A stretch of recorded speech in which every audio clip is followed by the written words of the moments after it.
notez ceci. Quand le diable veut te détruire, il cherchera ce qui est le plus proche de toi. Et sachez, vous qui vous glorifiez d'être intelligent, d'être beau, d'être belle, vous êtes des cibles préférées de Satan. Un jour, une fille est entrée dans mon bureau. Très très belle femme.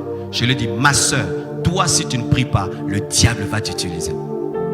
Je lui ai dit, tu vois comme tu es comme ça, si toi tu ne sers pas Dieu, sans prophétie, tu seras une servante du diable.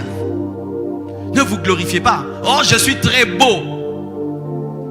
Regardez toutes ces stars. Illuminati, franc-maçon. Pourquoi? La beauté. Les gens vont te chercher, même si tu refuses, ils vont venir. Vu ta beauté, tu peux être mannequin.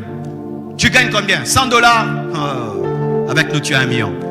Si seulement tu nous laisses, on te change comme ça, on te brise le nez, on te fait ceci, on t'apprend à marcher, bah, 1 million de $ tous les jours. Et puis de plus en plus, porte cet habit, plus court, plus court, plus court, plus court, plus court, plus court. Porte cette marque. Ah, mais tu vois là, il faudrait que tu puisses venir dans notre loge. Tu vas là-bas, tu dois boire le sang. C'est fini, la jeune fille est détruite. Regardez ces beaux garçons qui chantent pour le monde. Regardez ces grands hommes intelligents. La plupart sont des francs-maçons. Des francs-maçons. C'est pourquoi, si les autres deviennent des serpents dans les mains du diable, tu dois être le serpent dans les mains de Dieu. Comme le bâton de Moïse, dans la main de Moïse, c'était à la fois un bâton et un serpent. Nous devons être comme même les serpents d'airain qui est présenté afin de guérir les autres.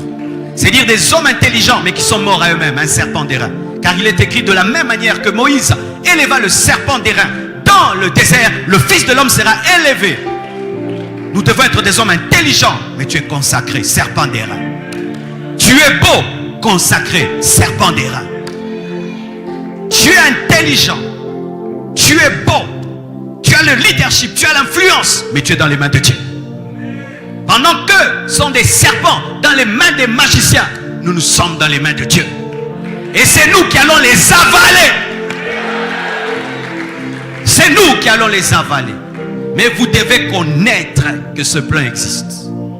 Et si cela s'est fait au commencement, c'est un plan qui se fait toujours. Beau garçon, fais attention. Belle femme, fais attention. Homme intelligent, femme intelligente. Leader influent, fais attention. Car pourquoi Satan a cherché le serpent? Parce que facilement il pouvait parler en lui. Je donne un exemple. Quelqu'un, parlons. Si je reçois maintenant une prophétie en français, mais j'ai des erreurs de français, la prophétie sortira avec des erreurs de français ou sans erreur? Avec des erreurs de français, n'est-ce pas? Parce que la révélation sera parfaite, mais comme elle transite par mon intelligence, je vais la communiquer avec mes erreurs. C'est pourquoi un homme très intelligent, il prend la Bible, il va la prêcher avec intelligence. Celui qui n'est pas très intelligent va commettre des erreurs. Pareil aussi, Satan voulait un instrument qui va dire à 100% ce qu'il veut dire. Il voulait avoir quelqu'un qui saura dribbler comme il dribble. Pourquoi? Lui-même aussi était parfait en beauté, parfait en sagesse. Il cherche les choses qui lui ressemblent. C'est pourquoi il aime les choristes. Il fut choriste. Oh, choriste, faites très attention. Vous savez que l'enlèvement sera annoncé par une chanson. Au son de la trompette et à la voix d'un archange. Quand le son et la voix se mélangent, c'est quoi? Une chanson.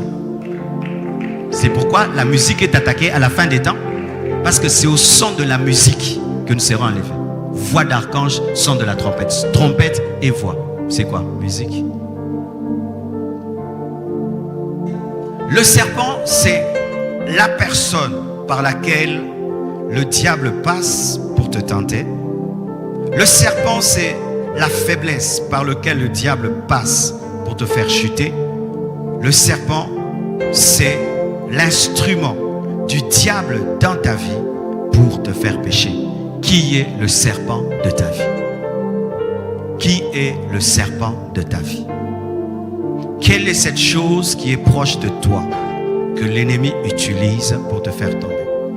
Quelle est cette chose intelligente, aiguisée, qui a de l'influence, qui détruit ta vie? Quelle est cette porte du diable dans ta vie qui est le serpent de ta vie?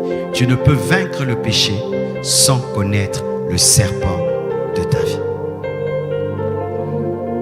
Le serpent de la vie de Ève, c'était vraiment le serpent. Mais le serpent de la vie d'Adam, c'était Ève. Vous savez aussi pourquoi?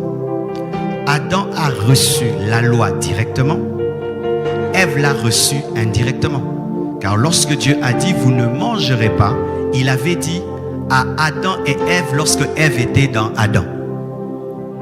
Vous comprenez le